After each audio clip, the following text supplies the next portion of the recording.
every rhyme, all I hear every time is static. Every word, every line, every thought, every rhyme, all I hear every time is static. Every word, every line, every thought, every rhyme, all I hear every time is static.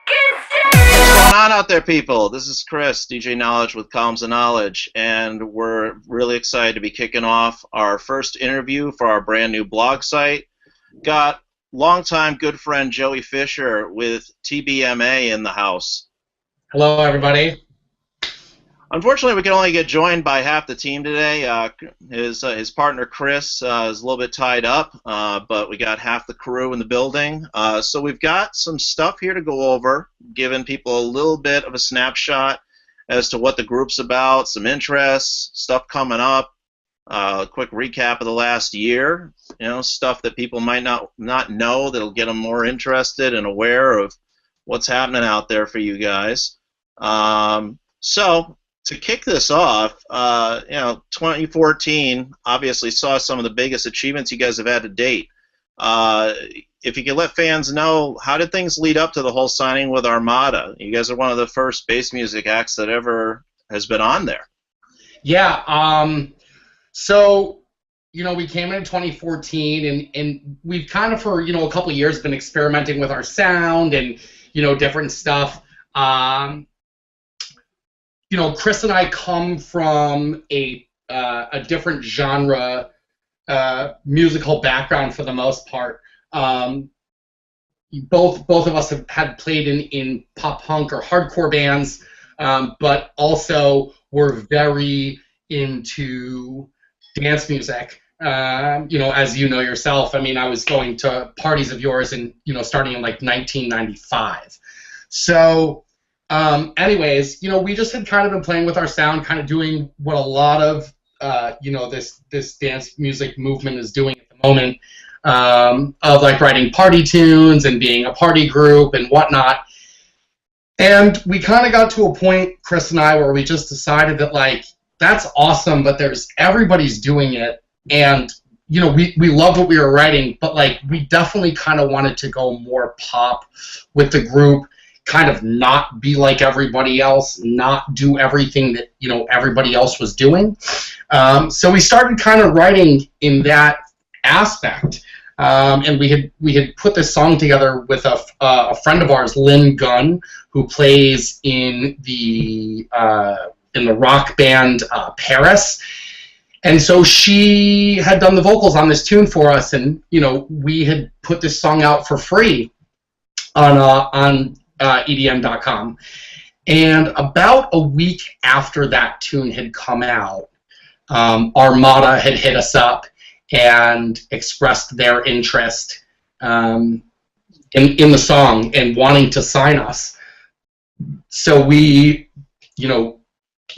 did what we had to do, and it was a few month process of getting it done, and our lawyer and our team got everything done and wrapped up with them, and that came out at the beginning of December. It was re-released on Beatport, iTunes, and all the other music spots, and it ended up hitting the top 10 of Beatport, which was really awesome. And so that it was kind of a great way to end 2014, and now coming into 2015, a lot of things are really changing for us, which is really cool. Awesome. Yeah, no, it's fantastic to finally see some more artists, that have origins here in New England getting some spotlight. There aren't a lot of us out here. Yeah. So, all right, cool. So on the personal tip, a lot of people that know you know that the other side of your life is doing ink and doing that kind of artistic creativity. So I don't know, give fans or friends like a little anecdote. Like, what's the craziest stuff that someone's ever wanted to throw on their body for life? Every time someone asks me what the craziest tattoo that I make is, I always say that it's a significant other's name. I really think it's like the worst idea of anything you could ever do. I'm super, super, super superstitious. That's my baby's daddy. You don't say that. Huh? That's my baby's daddy you're putting on there. You don't say that.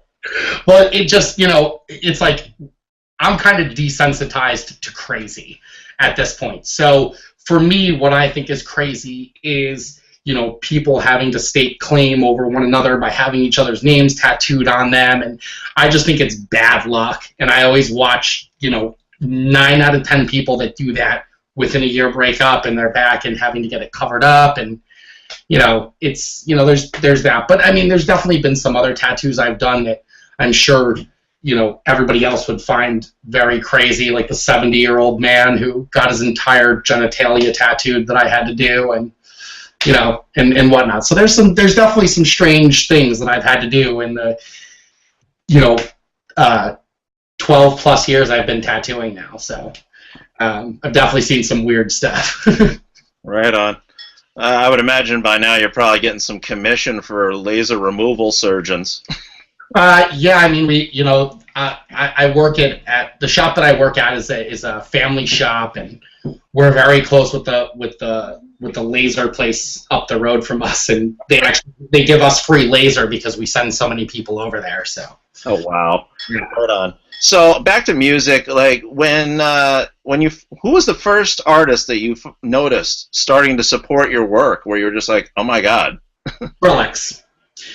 I'll never forget the day that it was just after we had signed with Play Me, and Reed sent me a text message and said, yo, I had heard that Skrill is dropping one of your remixes, the Crisscross Jump remix.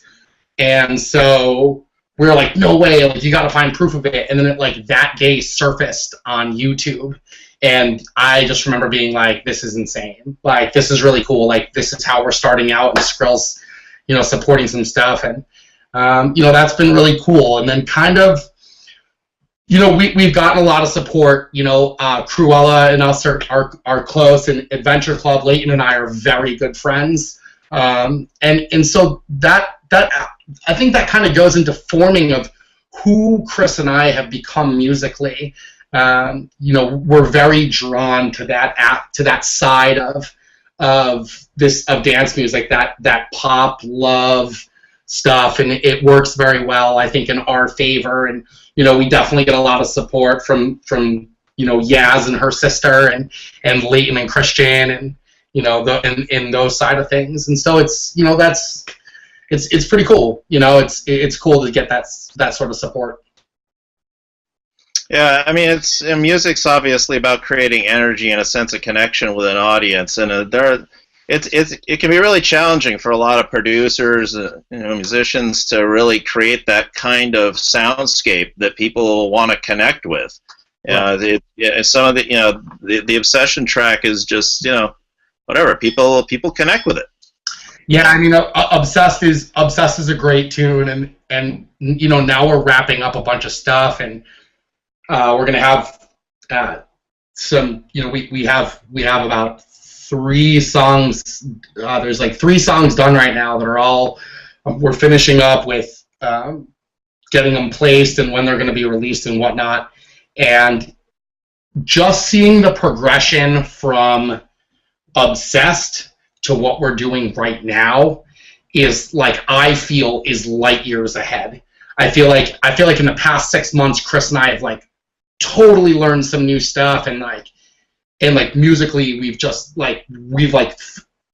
for right now we figured it out. We feel way more confident about what we're producing now, and not have it be a song that lasts a week like most of the stuff in dance music. It's cool for a week, but it's the question always comes down to is how do you write a song that lasts? You know what I mean? How do you get something that lasts? Look, you got Sandstorm, you have, Alice DJ's Better Off Alone, some of Skrill's stuff stuck around forever, Swedish House Mafia, Cruella tracks, all of that stuff. Their stuff isn't just it's not a tune that lasts overnight. You have these songs that are lasting still to this day. There's still I will still pull out some tunes from that are 18 months to 2 years old because they're still good and people still like them. You know what I mean? I feel like I'll hear about a tune being really cool, and then it's like 2 weeks later, that tune doesn't even matter anymore.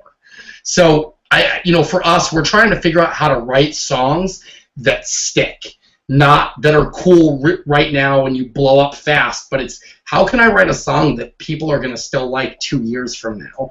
And that's kind of becoming the formula of what we're doing. That's really important. Yeah, and I think that, so many people are looking to get huge overnight. And that's, in all the years that I've played music and toured and all this sort of stuff, I've learned that things that blow up overnight also blow up and die overnight. So Chris and I are definitely not trying to be a fly-by-night, let's get huge, and what happens from here happens. I think for us, it's a matter of taking one brick at a time and laying it as perfect as possible, and making sure that we build this staircase all the way up that's not going to just when a windstorm comes just get blown out. So I think for us that's very important, and we're really trying to write music that people are still like 2 years from now going to be like, this song is awesome, and like still rock it. Yeah, absolutely. I mean, and I think that's actually really valid advice for any producer, musician, DJ for when they're getting out there. It's kind of like, do you want to have balance, and do you want to have a name that kind of, even if it's like a slow incline, that at least is like ratcheting up the system while you grow a fan base, so that you have a foundation to stand on, a body of work. Absolutely.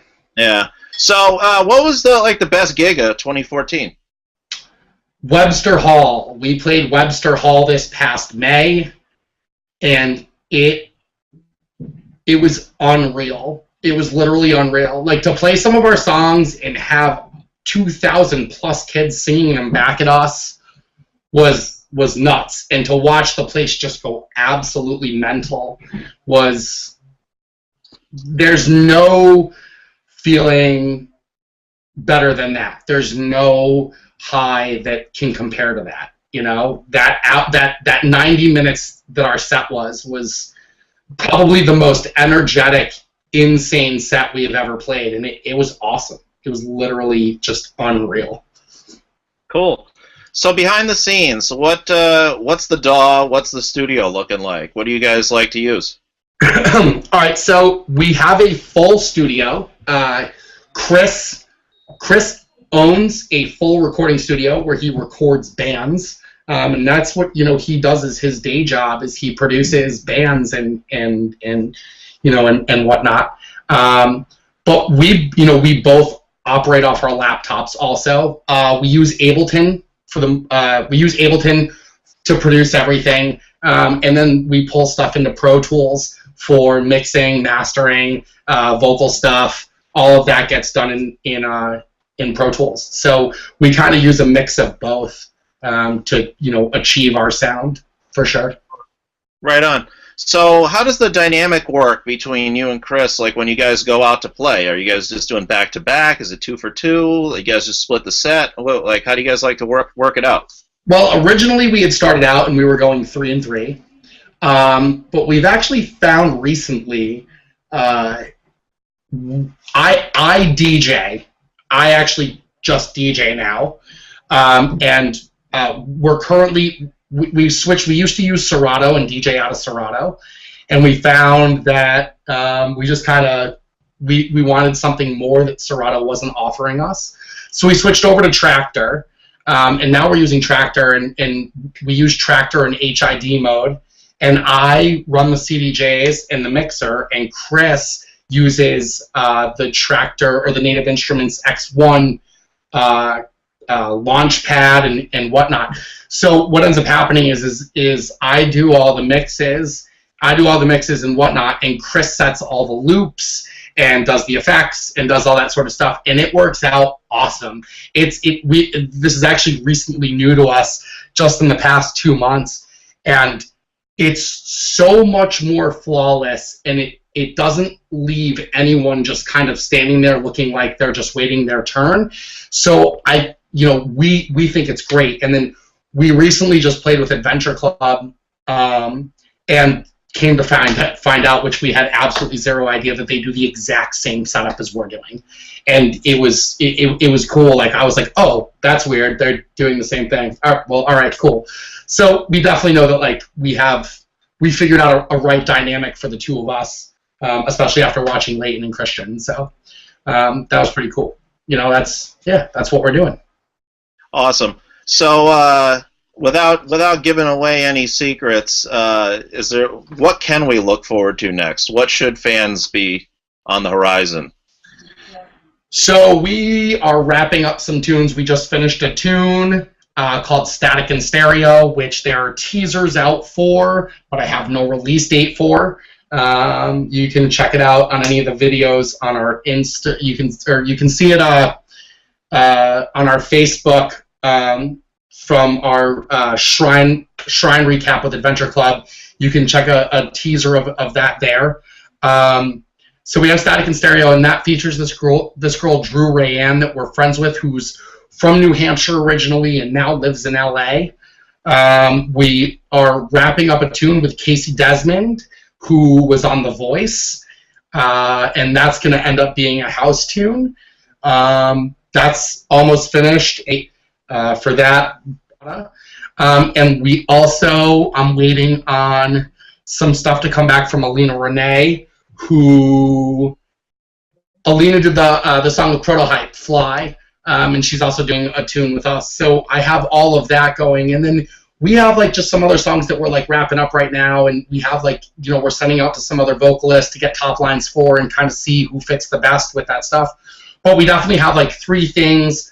We have 3 things, 2 of them finished, 1 of them almost done, and then we have probably 5 songs that are in the works, that are, out right now for vocals. So there's a lot. We got a lot of stuff. We'll have a lot of content this year for sure.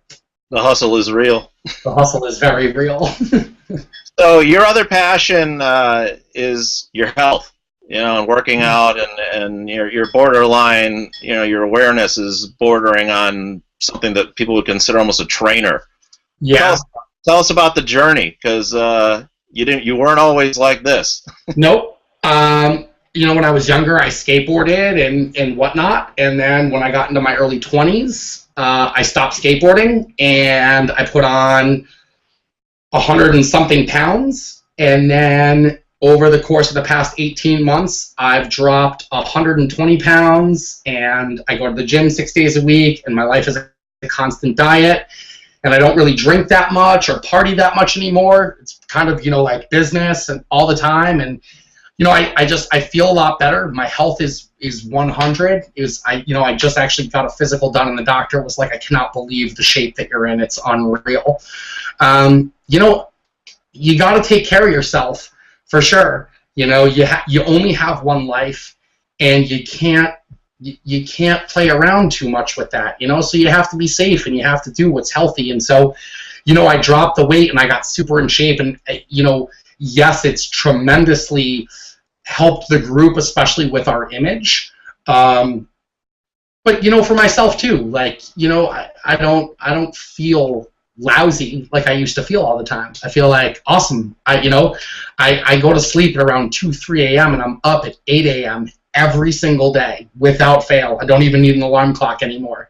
My day starts at 8 and it ends at somewhere between midnight and 2 a.m. every day, between the gym and tattooing and the group and everything. It's literally nonstop. And Chris and I both work 7 days a week, and both are gym heads. And our whole thing is just doing what's fulfilling this dream of ours that we are going to fulfill. And nothing is going to tell us that we can't do this.